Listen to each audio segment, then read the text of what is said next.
OVNI, phénomènes paranormaux, sociétés secrètes, complots d'État, Big Brother, mystère des pyramides. Tous les soirs, témoignages et révélations. Entre 21h et minuit, Bob vous dit toute la vérité, maintenant sur le web. Et bienvenue si vous arrivez après une heure consacrée à la démocratie, en tout cas à un autre système que celui que nous avons actuellement en place et qui fait défaut, on peut le dire. D'autres sujets arrivent jusqu'à minuit. Avant cela, j'aimerais vous rappeler que si vous êtes des habitués de la maison, vous savez que je vous propose de nombreux événements sur ce site et notamment bien une sortie au Père-Lachaise le 15 mars prochain avec Jacques Sirjean, vous le savez, conteur fantastique. Il est également à l'initiative du musée du vampire et des monstres de l'imaginaire. Donc ce sera le 15 mars prochain. On avait fait une sortie il y a 3 semaines qui s'est très bien passée. C'était assez sympa. Vous étiez là, on était plus de 60. Donc n'hésitez pas, si vous le souhaitez, à vous inscrire, réserver votre place. C'est sur le site. Il y a le slider en haut. Vous savez, ce sont les images qui tournent. Vous cliquez dessus et hop, c'est mis en place. Pour souscrire à l'offre Premium, Bob vous dit toute la vérité et avoir accès au programme chaque jour, plus un accès illimité au podcast de l'émission, cliquez sur l'onglet Abonnement Web Radio sur le site bob-toutlavérité.fr. Le voyage astral, voilà un sujet qui vous passionne. Il est vrai qu'il faut avoir vécu une expérience de mort imminente ou avoir vécu une décorporation pour envisager autre chose qu'une vie faite de naissance et de mort. C'est peut-être pour cela que le voyage astral fascine, pour vous en dire toute la vérité. Ce soir, j'ai convié Denis Dorian. Bonsoir Denis. Bonsoir Bob. Comment ça va ? Ça va très bien. Bon, je suis ravi de t'accueillir. Ça fait longtemps qu'on ne s'est pas parlé. Ça fait un petit moment, oui. Voilà. Je rappelle pour ceux signale pour ceux qui ne te connaissent pas que tu es un voyageur de l'astral depuis 30 ans. Tu as vécu des expériences sur l'après-vie et sur le monde extraterrestre. On va évoquer ce soir les mondes parallèles et les voyages dans le temps. Je disais tout à l'heure que il faut avoir soit vécu une expérience de mort imminente ou une décorporation involontaire pour envisager justement tout cela. Toi, tu penses, et tu es sûr, parce que tu voyages beaucoup, qu'il existe des mondes parallèles dans lesquels on a tous des vies différentes. Ah ben oui, maintenant j'en ai la certitude, parce que jusqu'à présent, j'étais un peu comme tout le monde, c'était un peu des hypothèses, puis le monde parallèle, en soi, c'était quelque chose d'assez vague pour moi. C'était surtout Sliders à la télé, ou des choses comme ça. Et puis, en fin de compte, une nuit, assez récemment d'ailleurs, j'ai été confronté à vivre au travers du voyage astral, à me rendre dans ce qui serait les mondes parallèles, un monde parallèle. Donc je pense que j'ai été une fois de plus invité parce que je me suis retrouvé sans ma propre volonté, on va dire, quelque part, pas véritablement volontairement. Donc souvent quand c'est dans ce contexte-là, c'est qu'on me fait vivre cette expérience. On me facilite un peu les passages pour pouvoir accéder à ça. D'autant plus que j'ignorais totalement que le voyage astral avait cette possibilité de se rendre sur des mondes parallèles. Ça, j'ignorais complètement. C'est-à-dire, j'ai pas bien compris là. Oui. C'est-à-dire qu'au voyage astral, on peut accéder à d'autres dimensions. Ouais. On peut accéder il y a tout un tas de possibilités, mais je ne savais pas qu'on avait la possibilité de se rendre sur un monde parallèle, qui est encore autre chose. C'est-à-dire que là, pour entrer dans le vif du sujet, je me suis retrouvé donc dans ce qui serait en fait des vies semblables à la nôtre, mais qui auraient des parcours différents. Incroyable, c'est-à-dire que, parce que si je comprends bien, c'est fascinant. Ça veut dire que, est-ce que ces vies seraient vécues par nous, mais dans un monde parallèle, ou est-ce que, parce que par exemple Fringe, tu vois, par exemple quand on regarde Fringe, tu sais, à la télévision, il y a ces deux mondes là, tu vois, on va de l'un à l'autre, etc. Est-ce que Bob vit dans un autre monde, Denis vit dans un autre monde, ou c'est d'autres personnes? Ah non, ça serait Bob et moi-même, ou tout le monde on aurait d'autres vies dans un autre monde, qui serait le double de la Terre. C'est énorme. Ah oui, c'est énorme parce que on sait maintenant, il y a certains scientifiques qui arrivent à plus ou moins expliquer ça sur les équations. Bon, moi je suis pas du tout scientifique, je me contente de témoigner et de vivre des expériences de ce genre. Donc, ce que j'ai pu voir moi, c'était des proches, des personnes que je connais très bien, qui avaient des parcours de vie complètement différents de ceux que je connais sur notre propre planète. Parce qu'ils avaient fait, à un moment donné, des choix différents. C'est absolument dingue. C'est-à-dire que c'est marrant, parce que Jean-Pierre Garnier-Mallet, qui est un physicien, m'en parlait également. Donc ça veut dire que, en fait, on a des doubles, voilà, et que ce double-là n'a pas pris le même chemin, par exemple, que mon double, à moi, peut-être, je sais pas, est agriculteur ou président de la République, quelque part. Oui, voilà, ça pourrait être ça. Alors, ce qui est marrant, c'est qu'on dit un double, ça voudrait dire que nous, on est l'original et les autres sont des doubles. Et en fait, c'est même pas ça. C'est qu'on est chacun le double de soi-même. Ouais. C'est-à-dire que moi, je suis pas plus réel ou pas plus authentique que mon autre moi sur un autre monde. C'est encore là où c'est encore un peu plus fou. C'est qu'il n'y a pas une base, quoi. Il y a pas. En fait, ce sont vraiment, c'est des choix parallèles. C'est comme si on avait. C'est là que c'est assez compliqué. Non, ça veut dire, Denis, ça veut dire qu'on est plusieurs fois. Notre naissance a lieu plusieurs fois, et à chaque fois dans des mondes différents. Eh ben, écoute, ouais. Ça serait quelque chose dans ce sens-là. Après, j'ai pas tout compris. J'ai pas la prétention d'avoir tout compris de ce que j'ai vécu. Mais j'ai l'impression qu'il y a un moment. J'ai l'impression que ça se détermine au moment de choix. Ces mondes parallèles, ces tranches de vie, c'est parce que ce que j'ai compris moi en vivant ça, c'est par exemple on est dans une vie. Il arrive à un moment donné où on va avoir des choix. Par exemple, on va faire très simple, on arrive à un carrefour, il y a 4 chemins à prendre. Nous, on va en choisir un, mais il reste encore 3 autres chemins. Donc ces 3 autres chemins vont correspondre à 3 mondes parallèles. Donc ils seront vécus par d'autres personnes, c'est-à-dire qu'il y aura autant de mondes parallèles qu'il y a de choix à des moments donnés de notre vie.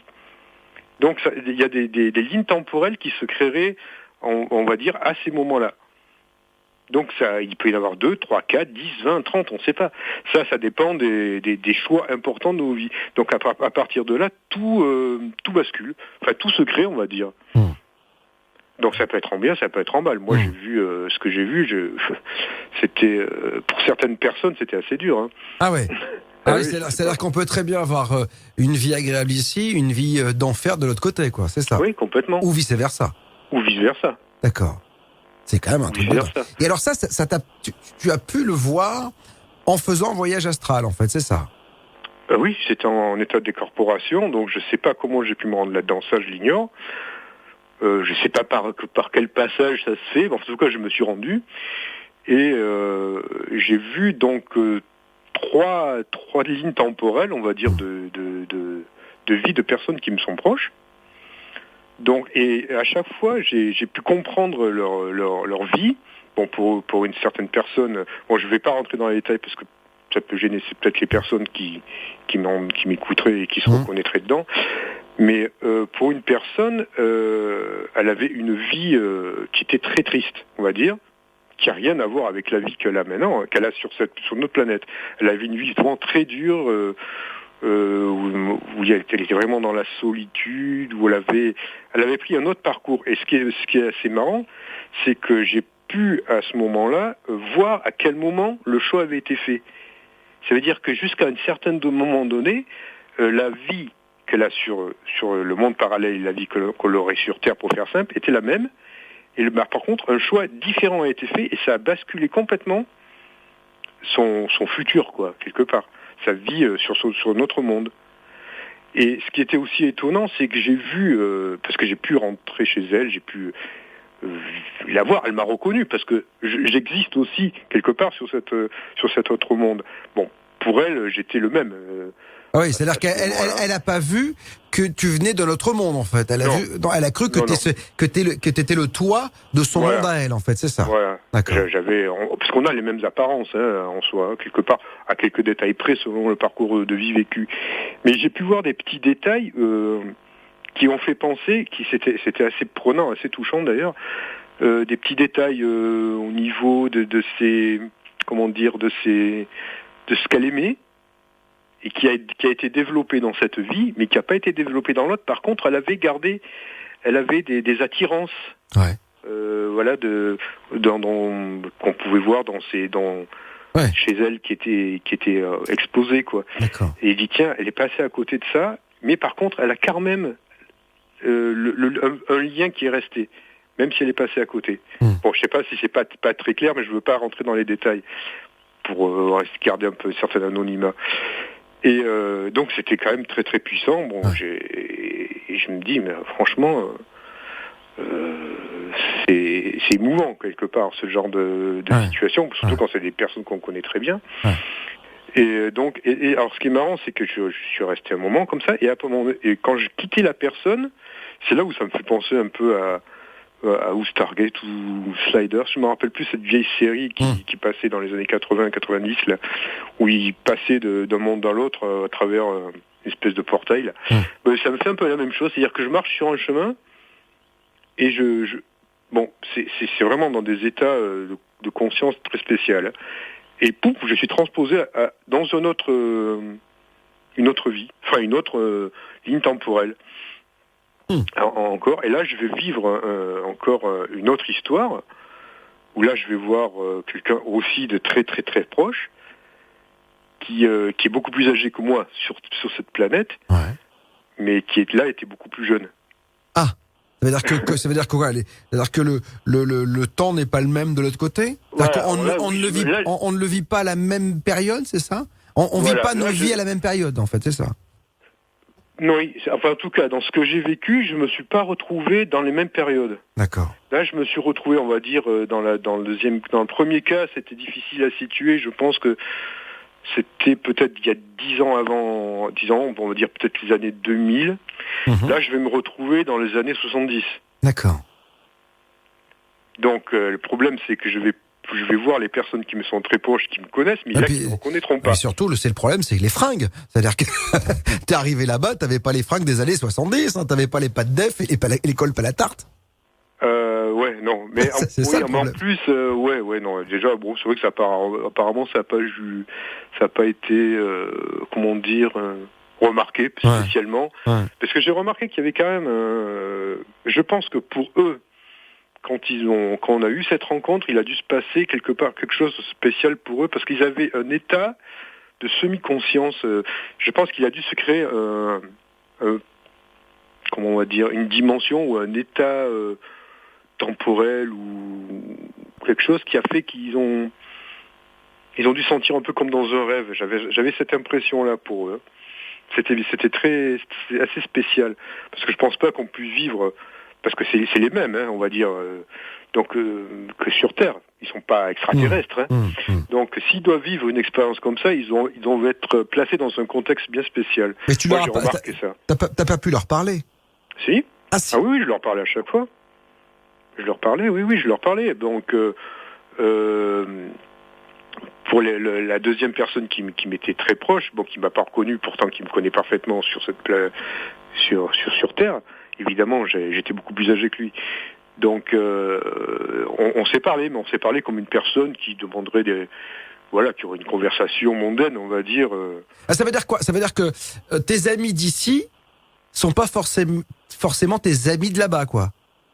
Ou tes connaissances d'ici ne sont pas forcément... Bon, tu le disais tout à l'heure que t'avais la personne que tu avais croisée avait une affinité avec toi, etc. Mais on n'est pas certain d'avoir, par exemple, la même femme de l'autre côté, le même amant, le même enfant. Ah oui, non, ça peut changer. Ça peut changer. Évidemment, ça change, parce que selon les choix qu'on aura fait à un moment donné, tout peut basculer. Moi, elle me reconnaissait parce que on avait quand même certains liens, garder certains liens sur ce monde-là, mais on n'avait pas du tout le même parcours de vie. Pas du tout. Moi, j'avais fait des choix aussi, apparemment, ce que j'ai compris. J'avais l'autre moi-même avait fait d'autres choix. Alors, t'étais quoi de l'autre côté? Est-ce que t'étais vraiment différent de ce que tu es ici?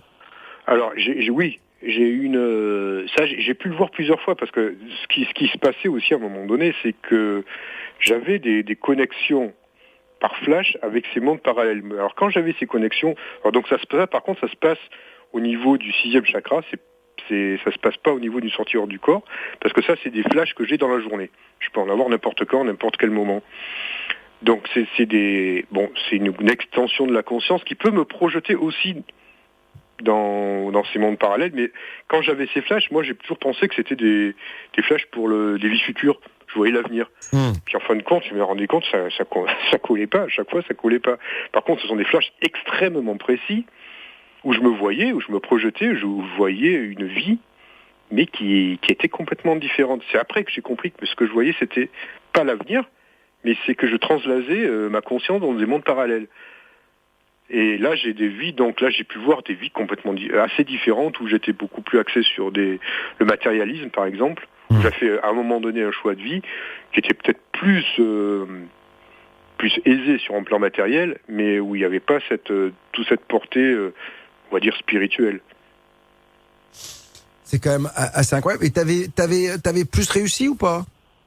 J'avais plus réussi sur le plan matériel, mais pas sur le plan spirituel. Ouais, c'est ça. Donc, oui, c'est un choix de vie qui a été fait à un moment donné, et c'est vrai que je sais quand sur Terre, dans ma vie actuelle, j'ai fait ces choix.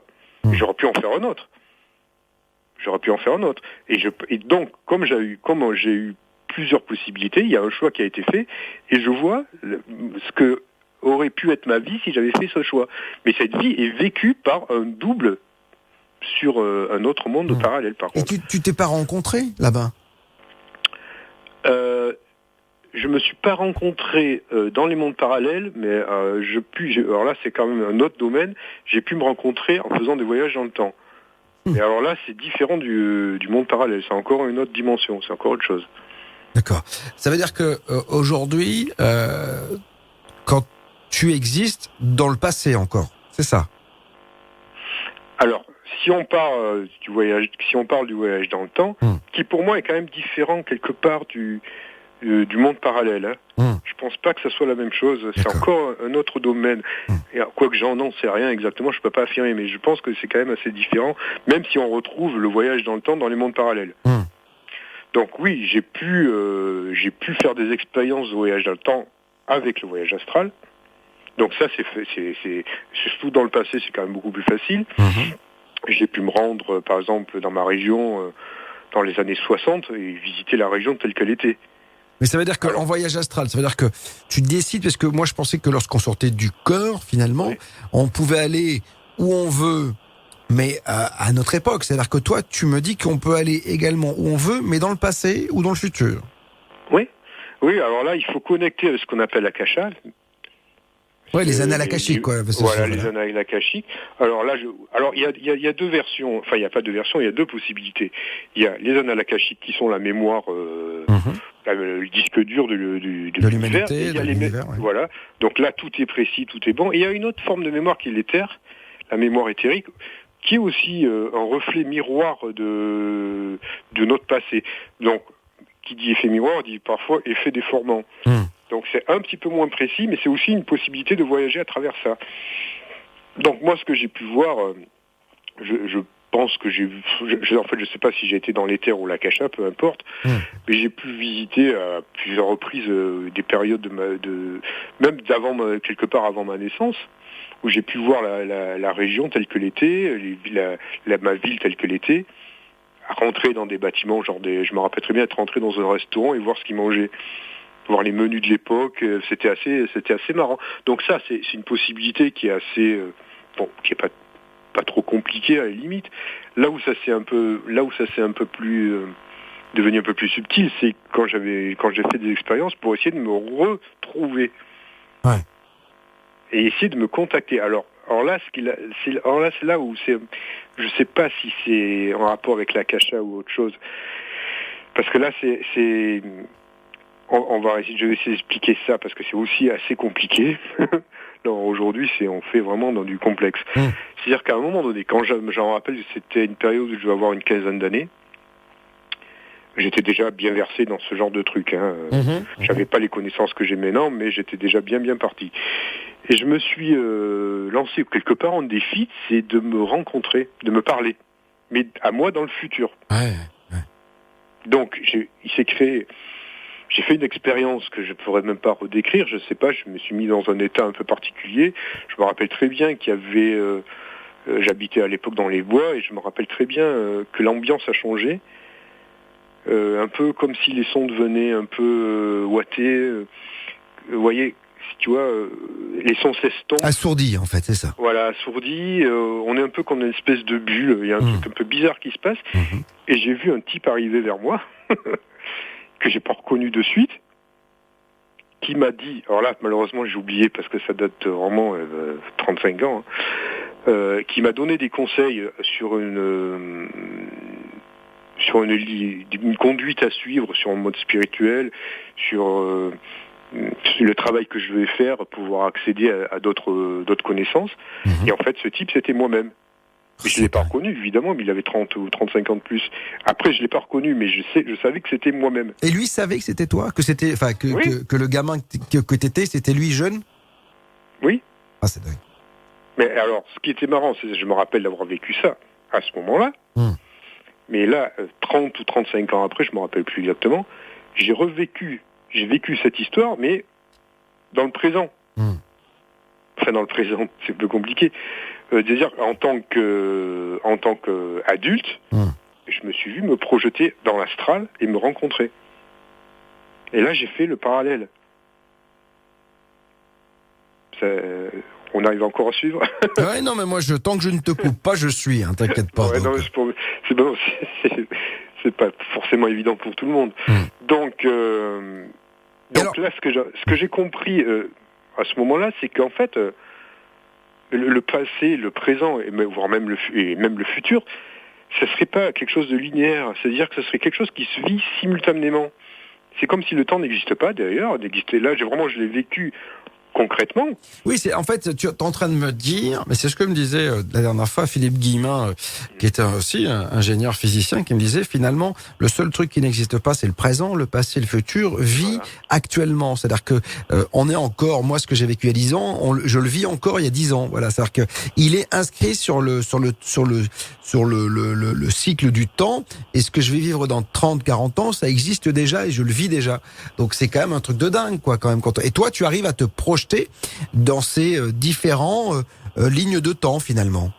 Alors oui, voilà, j'ai réussi à un moment donné, sans vouloir véritablement, parce que souvent, quand je vis des expériences fortes comme ça, j'ai l'impression qu'elles me sont un peu stimulées ou je suis aidé pour les vivre. C'est quand vraiment on veut me faire prendre conscience de quelque chose. Donc j'ai des guides, j'ai des personnes qui m'aident à travers ça. Et oui, c'est pour dire vraiment que le présent, futur et passé se vit simultanément. On peut pas dire que donc il y a rien qui meurt. Le présent et ce qui est pour nous le passé continue à vivre. Le passé pourrait être aussi bien le futur que le présent, quoi. C'est complexe. Et ce que j'avais, ce que je pressens et que je ressens aussi, c'est qu'on pourrait même arriver à modifier notre soi-disant passé pour avoir un présent ou un futur différent. Oh là là, attends. T'es en train de me dire que tu peux retourner dans ton passé, que si par exemple tu as pris une décision dans ton passé qui a fait que ta vie est telle qu'elle est aujourd'hui, tu pourrais changer cette décision, prendre une autre décision, ce qui voudrait dire que quand tu reviendrais ici, ta vie serait différente? Oui, en quelque sorte. Waouh. En quelque sorte. Et alors je dis pas qu'il y aurait un autre moi-même qui part du présent pour aller dans le passé, puisque en fait c'est la même chose. Donc si le temps est quelque chose qui n'est pas quelque chose de linéaire, qui se vit simultanément, donc c'est toujours la même personne, mais on pourrait arriver à modifier ça. Oui, ça j'en suis quasiment persuadé maintenant. On pourrait arriver à modifier certains événements pour... je pense pas que ça puisse se faire peut-être dans la dimension actuelle. Peut-être qu'il faut accéder dans des dimensions plus hautes, peut-être quand la Terre sera passée vraiment dans la 5e, voire 6e ou 7e dimension, ça sera plus facile. Mais je suis quasiment certain qu'on puisse modifier tout ça. Mais t'imagines, donc ça voudrait dire par exemple que Hitler n'a jamais existé. Oui, mais on dit surtout que le problème c'est que si jamais on change le passé, ça risque de déstabiliser totalement ce que l'on est aujourd'hui. Donc il y a plein de gens qui diraient si on avait la possibilité d'empêcher Hitler de faire tout ce qu'il a fait. Il y en a qui disent il faudrait pas le faire. Il y a eu plein de films là-dessus parce que ça, du coup, il y aurait peut-être pas, tout le monde ne serait pas né parce qu'il y a peut-être eu des relations, des faits qui ont fait que les gens se sont rencontrés. C'est ça qui est dangereux quand tu modifies le passé. Ah, ça aurait des conséquences, à mon avis, en chaîne assez incroyables. Hein. Mais oui, mais après, bon, le temps étant une illusion, même la vie étant quelque part quelque chose d'illusoire, tout est possible. Tout est possible parce que bon, moi, quand je voyage dans l'astral, je me rends compte, par exemple, que sur Terre, le monde tel qu'on le vit, c'est un hologramme, quoi. Il n'y a rien de réel. Tout ce qu'on fait, c'est une pure illusion. Et je le vois d'autant plus même que dans l'astral, on crée instantanément nos propres illusions. Or que donc ça continue. Je veux dire, il suffit de penser, par exemple, à une chaise, elle va apparaître. Elle va s'auto-créer. Donc on peut. Qu'est-ce qui reste réel dans tout ça? Ouais. Quand tu voyages dans l'astral, Denis, tu te matérialises ou tu vois ton corps ou pas? Ah oui, moi je le vois, oui. Ouais. Je le vois, en 3/4 du temps, je le vois. Après, je peux modifier certains aspects, c'est-à-dire que tout dépend dans quelle dimension je vais voyager, mais en général, oui, j'ai le corps astral qui est entièrement formé, mais je pourrais apparaître pour certains comme simplement une boule de lumière. Donc, tu es en train de me dire que parfois les gens qui voient des boules de lumière, ce sont peut-être des voyageurs de l'astral? Oui, ça peut arriver. Hein. Tout dépend de la forme. Après, la forme qu'on prend dans l'astral, ça dépend un peu du niveau de conscience et d'apprentissage qu'on a. Par exemple, une personne qui débute en voyage astral aura du mal à former son corps. Il apparaîtra plus comme une petite boule de lumière, quoi, ou quelque chose de vaporeux. Après, avec de l'entraînement, on sort d'abord beaucoup plus rapidement, et puis on sort quasiment intact. Intact, je veux dire entièrement formé, quoi. Ouais, c'est ça. Qui est là le double du corps physique, à part qu'il est un corps bioénergétique, mais qui a quasiment le même aspect, à part, voilà, qu'il est... Sauf qu'il est pas dense, en fait, c'est ça. Il est. Alors, il a pas la densité, évidemment, d'un corps physique, mais on peut si par exemple 2 corps astraux se rencontrent, ils peuvent se toucher. Justement. Il y a une certaine densité si on est sur la même fréquence. Et après, par contre, un corps astral peut... Par exemple, si on prend je vais te donner un exemple, enfin vous donner à tous un exemple assez bien connu. La fameuse Dame Blanche. Oui. Tout le monde a entendu parler de la Dame Blanche. Ouais, bien sûr. Cette espèce de femme fantôme, bon, en général ce sont une femme, je sais pas pourquoi, qui apparaît au bord d'une route et qui rentre dans une voiture jusqu'à ce qu'elle se mette à hurler et qu'elle disparaisse. Ouais. Bon, il est arrivé plusieurs fois, par exemple, dans ce cas-là, elle apparaît comme une personne totalement... elle dit qu'elle est blanche parce qu'elle est pâle, mais elle n'est pas entièrement blanche. Il est arrivé souvent qu'elle soit prise en stop par des jeunes et qui... bon, c'est vrai qu'elle a un aspect un peu bizarre, mais les gens ne pensaient pas à un fantôme quand ils l'ont vu. Ils pensaient simplement à une personne un peu bizarre, un peu louche. Oui. Il y en a même certains qui avaient une certaine dame blanche qui était assez jeune, assez mignonne. Et puis je me rappelle, il y avait un témoignage assez rigolo à ce moment-là où un des jeunes, il commence un peu à lui faire des avances, quoi, un peu. Parce qu'elle était jolie et que voilà, quoi. Voilà, il l'a touchée. Il l'a trouvée froide, mais elle avait une consistance. Donc, et ça, qu'est-ce que c'est? Une dame blanche, c'est simplement et pour moi, il n'y a aucun doute. Hein. C'est une personne qui est défunte. En général, c'est toujours eu un accident de voiture sur la route. Hein. C'est une personne qui s'est tuée, qui n'a pas quitté sa zone et qui revient en boucle sur sa propre mort. Mais ce qu'elle a, c'est qu'elle est tellement encore accrochée à la matière qu'elle arrive à densifier son corps astral momentanément, parce que ça ne tient pas son temps, à le densifier à un moment où il peut devenir dur, où on peut le toucher. Ça, c'est possible aussi. Donc là, le gars qui aura touché cette femme, il aura touché un corps astral. C'est quand même incroyable. Ouais, oui, ça c'est une histoire de physique. On peut arriver à densifier. Souvent des fantômes disent j'ai senti une main derrière. Bon, c'est le gars qui est le fantôme qui veut un peu s'amuser. Il densifie un peu sa main que puisse être palpable pour un corps humain. Ouais. Mais c'est simplement une histoire d'atomes qui vont vibrer plus vite pour pouvoir être plus proche de la matière. Donc oui, un corps astral, il peut, mais c'est pas son rôle, hein. C'est pas son but. En général, de manière normale, un corps astral passe à travers les murs parce que il est plus dans son monde. C'est plus son monde, c'est plus le monde physique. Ouais, c'est ça. Alors, Denis, on va marquer une pause. On va se retrouver dans quelques instants pour continuer à parler de ces mondes parallèles, de ces voyages dans le temps. C'est juste un truc de dingue. Moi, j'adore. Je suis fasciné par tout cela. Vous restez donc avec moi. Réaction, commentaires, comme d'habitude. Tout est à votre disposition. Vous avez les réseaux sociaux. Le Facebook, Bob vous dit toute la vérité. Ou alors le Twitter, Modiès, Bob Vérité. Pour contacter Bob et lui laisser un message, contact@bob-vérité.fr. Oui, et je prends un malin plaisir à répondre. Je voudrais juste avoir une petite pensée pour Licia, notre égrégore que nous avons mis en place avec Vincent Lauvergne. C'est mardi et tous les mardis, c'est son anniversaire. Je rappelle la petite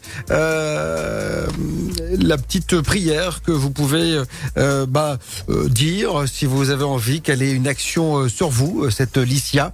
Esprit de guérison apporte la santé à la personne de votre choix, puisque le but de Licia, c'est de faire en sorte que vous puissiez aller mieux. Donc voilà, en tout cas, c'est les propos relatés par Vincent Lauvergne lors de son passage ici. C'est l'action que nous avons voulu donner à Licia, cet égrégore. Esprit de guérison apporte la santé à qui vous souhaitez bon anniversaire, Licia. Alors, pour écouter Bob vous dit toute la vérité n'importe où et n'importe quand, téléchargez gratuitement l'appli iPhone et Android. Alors, vous le savez, il y a d'autres rendez-vous en dehors de celui-ci qui vous sont donnés sur cette antenne qui émet 24 heures sur 24 et sans pub. C'est important, rien que ça vaut le coup de s'abonner. Une fois que vous avez écouté cette station, vous pouvez plus écouter les autres tellement vous trouvez ça abrutissant, la publicité. Ici, c'est sans pub, 24 heures sur 24 et tous les mercredis, nous avons un rendez-vous. C'est Yves Cara qui vous le donne. Et demain, Yves Cara recevra Jean-Pierre Savelli. Peter, vous savez, Peter et Sloan, vous l'avez peut-être vu dans le film Star 90. C'est une grosse star des années 80. Il chantait avec Sloan Besoin de rien, envie de toi. En tout cas, ce sera demain. On avance. Alors, pour vous donner un peu un aperçu de l'émission de Yves Cara, extrait. Les connus face à l'inconnu, c'est ça. Je sais que, par exemple, il m'est arrivé, quand j'ai perdu ma grand-mère à 103 ans, une nuit, elle m'a touché dans mon lit. Et là, je peux dire que rien que d'en parler, ça me fait incroyable. Moi, je crois pas à ces choses-là. Je suis pas programmé pour ça. Et quand j'ai dit ça à ma famille, ma mère m'a dit, mais oui, mais elle est revenue. De façon certaine, c'était elle. Ouais, voilà, incroyable. Tu l'as vu, tu l'as entendu, elle t'a parlé ? Ouais, incroyable. Retrouvez Yves Cara tous les mercredis de 12h à 13h. Alors pour tout découvrir de cet entretien avec Jean-Pierre Savelli et Yves Cara, rendez-vous demain 12h, 13h. Pour être en contact permanent avec Bob vous dit toute la vérité, pensez à nous rejoindre sur Facebook et Twitter. Denis Dorion est avec moi ce soir, voyageur astral depuis 30 ans. Tu as vécu des expériences sur l'après-vie, sur le monde extraterrestre. Tu as rencontré un petit peu tout le monde avec ce voyage astral, qui pour toi est une chance extraordinaire. La possibilité de voyager dans l'astral est quelque chose de fort pour toi. Et c'est une chance, hein, Denis? Ah, c'est une chance, oui, c'est certain. C'est une chance parce que ça me permet vraiment de voir des choses uniques, vivre des expériences fabuleuses. Et ça te permet d'appréhender la vie terrestre d'une autre façon, avec plus de recul, moins dans le stress, moins pressé peut-être? Oui, disons que ça relativise beaucoup les problèmes qu'on peut vivre dans la vie de tous les jours. Puisque du coup, on sait que déjà tout est impermanent, ça ne durera pas, et que c'est surtout de l'illusion. Bon, c'est pas facile à l'admettre, parce que je me suis rendu compte, par exemple, quand je suis dans l'astral, que je vis des expériences en pleine conscience, ma conscience est vraiment décuplée. Et alors des fois, je me dis, mais regarde-toi sur Terre, même quand tu es conscient de pas mal de choses, c'est rien du tout comparé à la conscience que tu peux encore avoir ailleurs. Donc, je m'en rappelle, des fois ça m'aide dans la vie de tous les jours, parce que j'oublie, de temps en temps on oublie. Je vis pas tout le temps dans l'astral, sinon je serais jamais sur Terre, et j'aurais des problèmes. Donc c'est quand même des phénomènes que je vis quelquefois peut-être une dizaine ou une quinzaine de fois dans l'année, ça dépend les années. Mais je peux pas, je me refuse de toute façon à vivre ça tous les soirs. Ça serait suicidaire quelque part. Hein. Ouais, parce que tu pourrais te perdre finalement. Je me perdrais complètement. Et puis on est quand même sur Terre pour vivre des choses sur Terre. Donc et puis c'est déstabilisant. Ça peut être déstabilisant parce que l'astral, quand vous êtes dans le monde astral, vous êtes super bien. On n'a plus aucune douleur physique. On a un sentiment de liberté, mais inimaginable. Et on pourrait se dire, je préfère rester là-haut que revenir sur Terre où c'est un peu la galère, quoi. Donc c'est pour ça qu'il faut espacer ce genre d'expérience et il faut pas rechercher ça comme étant une fuite. Et ça arrive pour certaines personnes qui veulent faire des voyages astro, qui veulent faire du voyage, et puis qui peuvent se perdre là-dedans. Et donc après, on peut vraiment ne plus revenir quelque part. C'est là où le danger réside. Et dis-moi, est-ce que tu peux avoir des relations? Est-ce que tu peux te créer une vie dans l'astral? Est-ce que tu peux te créer des relations avec des gens, puis repartir et puis retrouver ces personnes lors d'un prochain voyage, etc. Oui, ça arrive. Mais il faut se dire que déjà, il faut pas perdre de vue une chose, c'est que tout le monde voyage dans l'astral chaque nuit. Ils ont bien sûr pas beaucoup, n'en ont la conscience. On la perd, ça devient des rêves. Mais tout le monde. Et on dort quand on dort.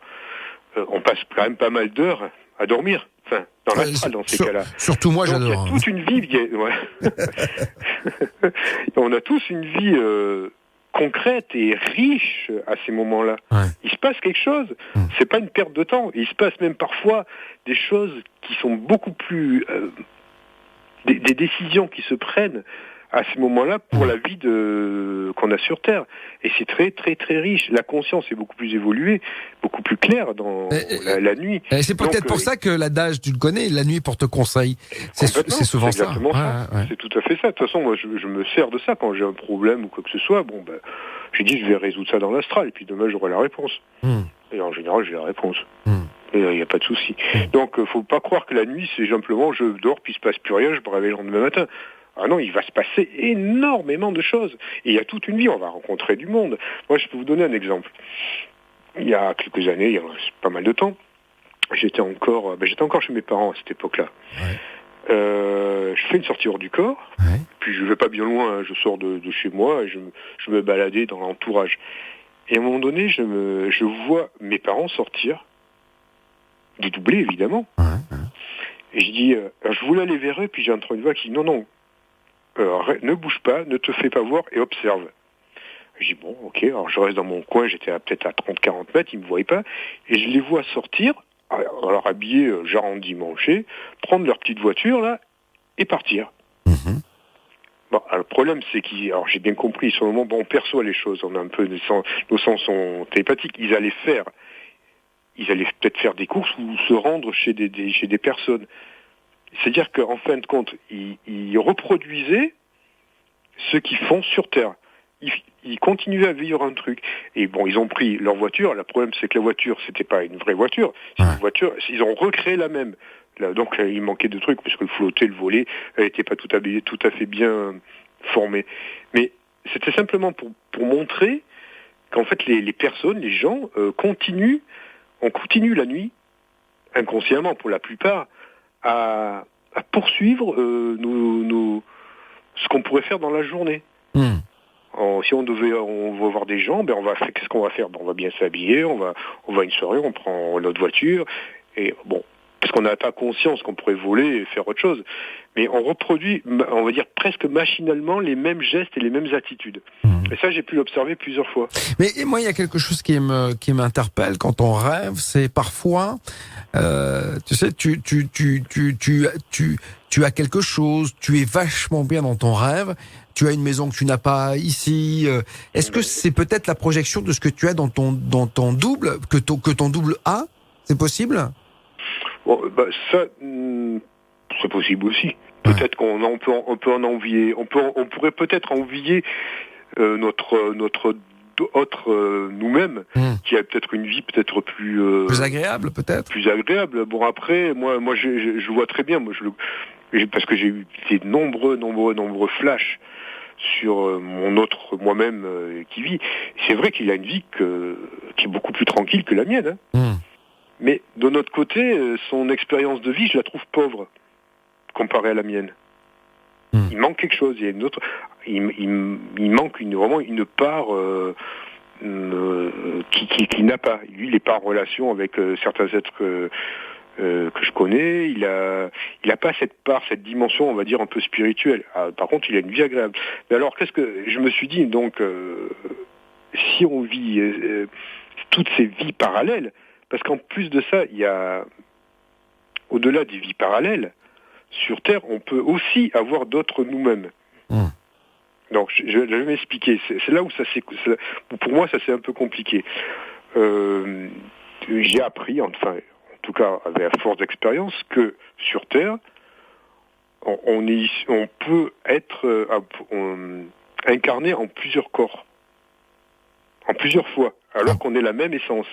Ah bon ? C'est-à-dire qu'il peut y avoir un autre Bob sur la planète Terre. Là, je parle pas de monde parallèle, hein, qui, en fait, issu du même, ce qu'on appelle, on pourrait appeler un peu le super-être.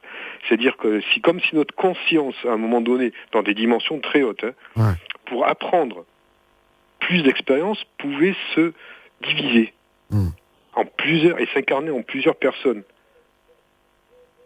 Donc, ça, c'est intéressant. Ça, c'est quelque chose qu'on retrouve, par exemple, dans le bouddhisme tibétain. Où il y a plusieurs réincarnations d'une autre personne. Eux l'admettent. Bon, moi je l'admets aussi, et donc à ce niveau-là, ça voudrait dire que sur Terre, on peut être plusieurs personnes issues d'un même truc, mais dans d'autres dimensions aussi. Donc à qui profite tout ça, quoi. C'est là, par contre, là, je sais plus. C'est compliqué. C'est-à-dire que là, ça commence un peu à me dépasser à un moment donné, je sais plus.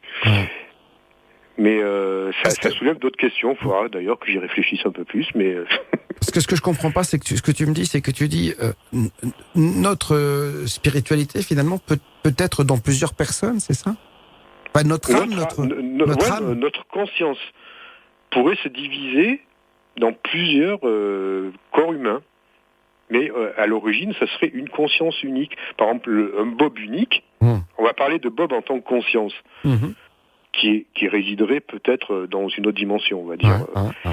Pour apprendre, pour évoluer, il va venir vouloir s'incarner sur Terre, et il va dire, au lieu d'avoir un seul Bob, représentation de moi-même sur Terre qui va faire de la radio, j'ai envie de vivre plusieurs expériences. D'accord. Un qui fera de la radio, et un autre qui fera peut-être de la maçonnerie, et un autre qui sera musicien. Donc il va se diviser sa conscience en plusieurs incarnations.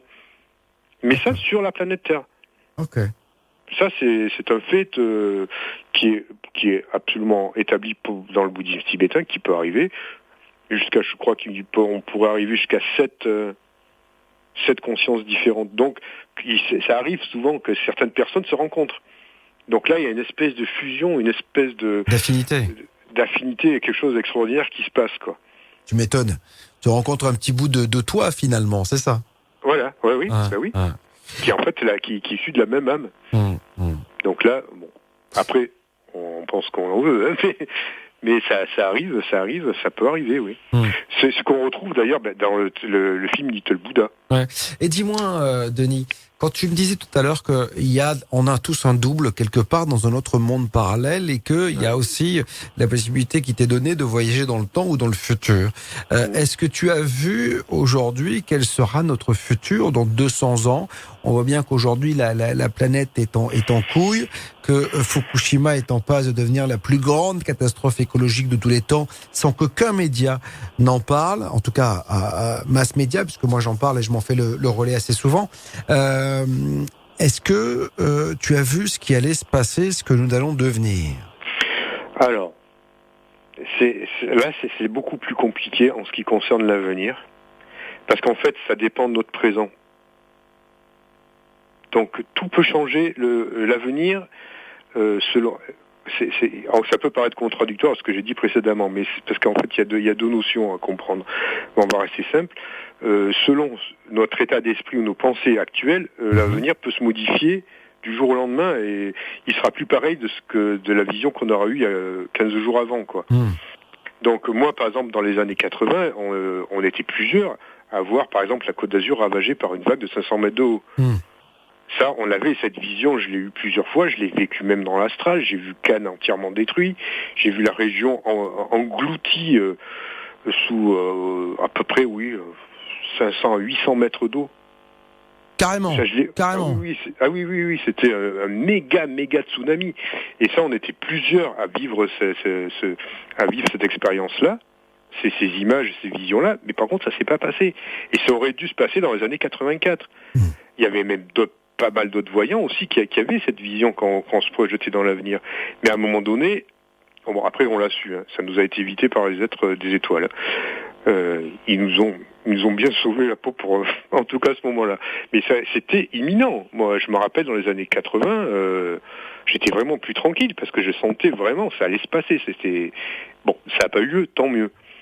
Mais donc c'est très très difficile de faire des projections dans le futur. On peut voir quelque chose, ça peut nous paraître vrai sur le moment, mais ça peut être modifiable à tout instant. Donc c'est pour ça qu'une voyance, il vaut mieux, ça peut donner des indications, mais il faut pas le prendre argent comptant. Si mais d'ailleurs, tous les experts, par exemple, qui travaillent avec Mathieu le soir, que vous retrouvez gratuitement entre 20h et 21h, le disent. Nous, on a une vision d'un certain futur, mais il y a aussi ce qu'on appelle le libre arbitre, qui peut faire que ce qu'on vous dit, finalement, ne va pas se passer.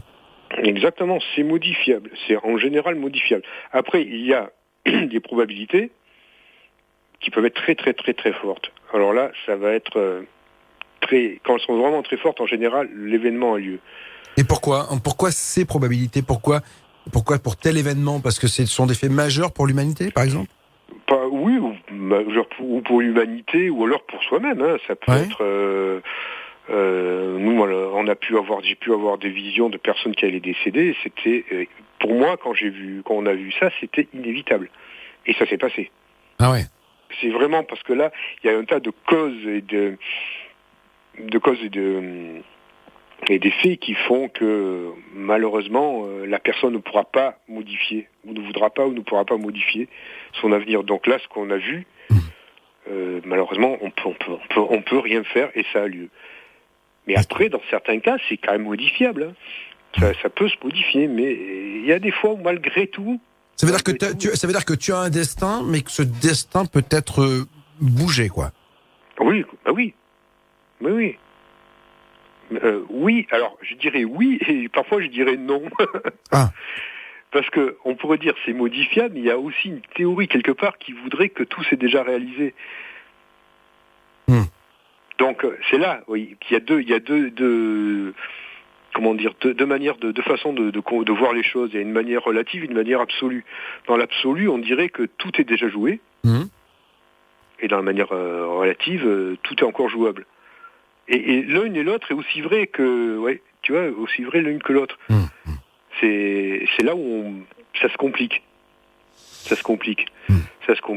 Après, je voudrais donner en rapport avec le voyage dans le temps. C'est un petit exemple de Daniel Mauroy que tu as déjà reçu plusieurs fois, qui lui voyage dans le temps comme il irait faire les courses à Intermarché. Dans un de ses livres, je crois que je vais faire un peu de pub, je crois que c'est La demeure du rayonnant, il me semble, que je recommande à tous les lecteurs. Tu peux, on adore Daniel, donc il n'y a pas de problème. C'est un rapport sur le pharaon Amenophis IV, c'est fabuleux. C'est un livre, je recommande à tout le monde. Donc il me semble bien que c'est dans ce livre-là, où... je ne vais pas raconter exactement à quel moment ça se passe, mais en fin de compte, il tombe dans le sable, il saisit dans sa vie, dans la vie qu'il vit au moment d'Amenophis IV. Hein, il tombe dans le sable, il saisit une poignée de sable. À son réveil du retour du voyage astral, il avait le sable dans sa main. Ah, donc il a ramené son voyage, quelque chose de physique de son voyage astral, en fait. Il a ramené quelque chose de physique, du sable, du physique qui vient du passé. Donc, alors là, pour moi, quand j'ai lu ça, je dis non, mais là, on va où? Ça dépasse tout. Ramener quelque chose du passé, c'est énorme. Ça ça veut dire quoi? Ça veut dire que le passé est réel. C'est spécial. Enfin, je sais pas comment on pourrait expliquer. Donc ça confirme vraiment toutes ces théories, quoi. Non, mais c'est plus que des théories. Je te dis, la physique aujourd'hui prend toute la mesure de ce passé qui est en train de se vivre toujours. Tu vois ce que je veux dire? Ce qu'on a vécu il y a 10-15 ans existe toujours. Donc on peut imaginer que quelqu'un qui a la capacité extra-sensorielle ou une capacité incroyable d'aller chercher quelque chose de physique du passé. C'est un truc de fou, un truc de dingue. Hein. Donc c'est un truc de dingue, parce que même moi, ça, je suis pas capable de le faire. Enfin, en tout cas, j'ai jamais essayé, puis je me vois pas comment je pourrais faire. Enfin, moi, dans l'astral, en tout cas, moi, c'est pas saisissable. Enfin, je sais pas. J'ignore. Bon, après, c'est Daniel Moran. Hein, faut pas comparer. Est-ce que tu peux, dans l'astral, je disais tout à l'heure, bâtir des relations, est-ce que tu peux manger? Est-ce que tu peux boire? Est-ce que tu peux avoir des sensations physiques? Oui, on peut. Incroyable. Mais le problème, c'est que, on peut tout recréer. On peut tout recréer, de toute façon. Mais le problème, par exemple, quand vous êtes dans les mondes d'après-vie, la personne qui a encore des appétits matériels, elle voudra toujours manger. C'est plus utile, hein. Normalement, on se nourrit de prana à ce niveau-là. Mais et pour après, si elle met bien le plaisir à la table, elle va manger. Donc, par contre, il va falloir qu'elle aille jusqu'au bout de tout le processus. Donc, c'est une illusion.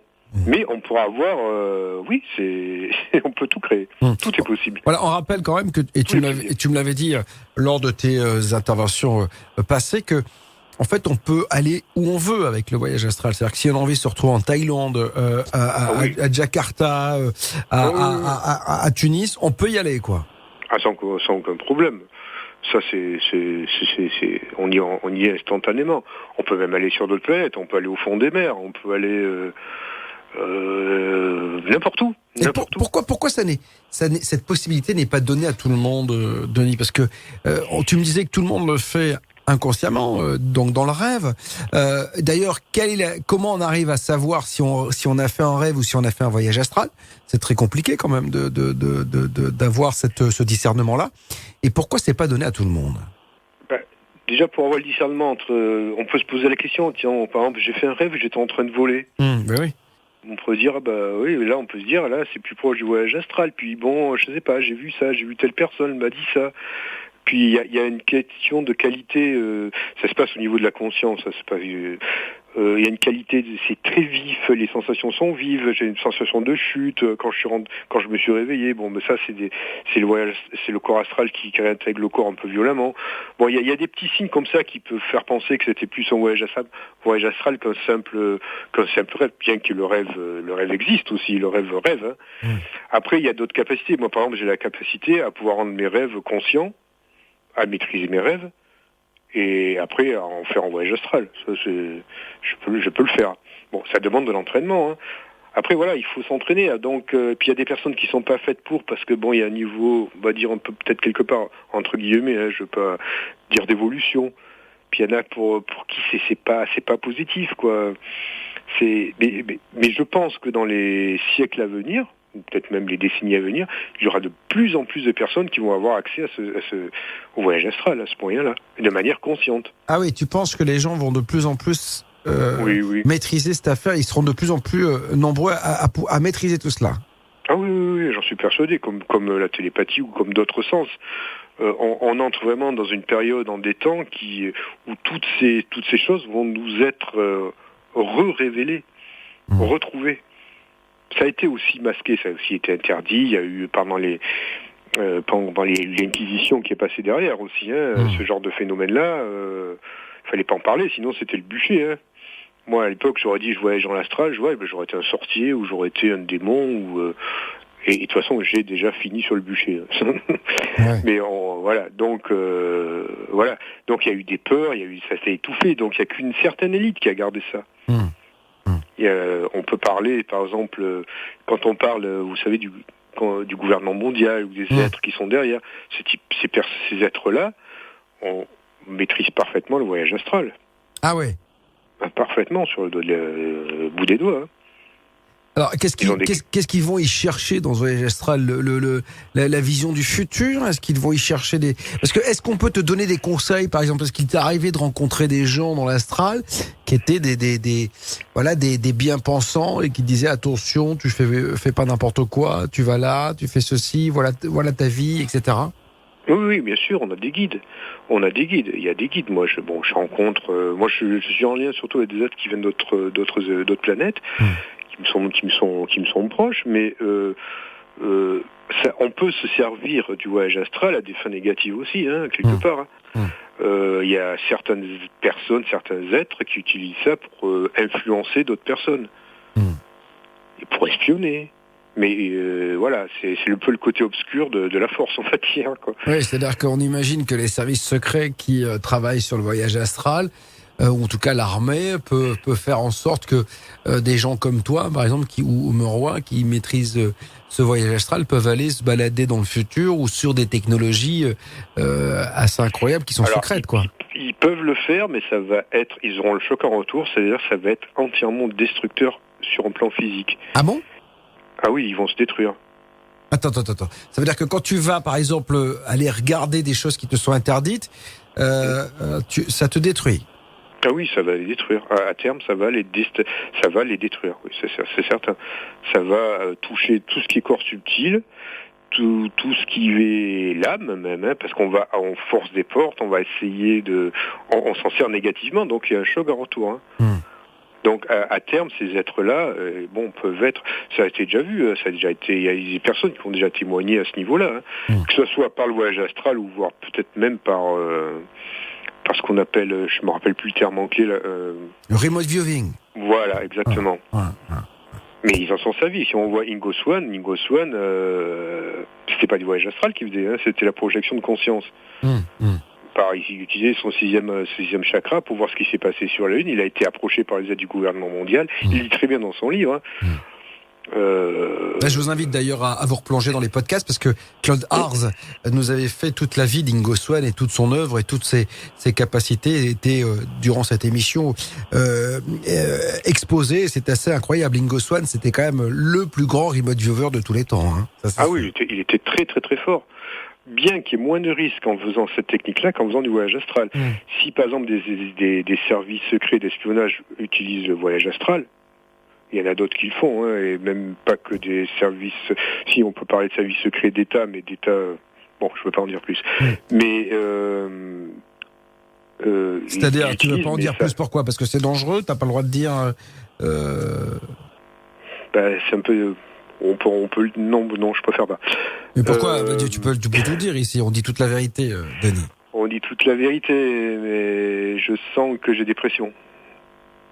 On peut le dire. Disons qu'il y a des services d'État, de très petits États qui ont des pouvoirs immenses. Un très petit État. Ah ouais. Voilà. Tout petit, peut-être l'État le plus petit du monde. Donc, qui, eux, utilisent ces moyens-là pour pouvoir arriver à des fins pas très avouables. Bon. Écoute, qui ont une parfaite connaissance de tout ce qui est ésotérique. D'accord. Ça sera révélé un jour. C'est déjà révélé par certains. Je vais faire encore une pub. J'ai fait de la pub pour Daniel Moore, je vais faire un peu la pub pour Angie Vaudan. Ouais. Lisez le livre Il voulait un enfant. Ça n'a rien à voir avec le titre, mais vous aurez les réponses. Oui, tu veux parler du Vatican, en fait, c'est ça, tout simplement. On peut parler de ça. Voilà.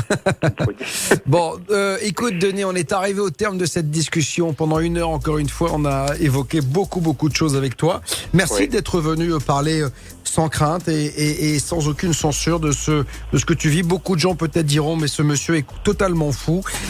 C'est pas la première fois. Mais je le sais, mais moi je m'en fous. L'important c'est que tu puisses venir parler de tout cela aussi librement, sans aucune censure. Et comme je le dis tous les jours, l'important c'est d'exposer afin que on puisse disposer.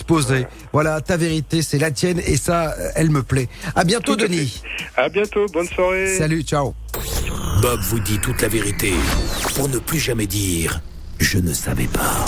Change rien. Je parlais des experts de Mathieu tout à l'heure. Vous savez que vous pouvez les contacter, bien sûr, pendant l'émission, entre 20h et 21h, et puis en privé.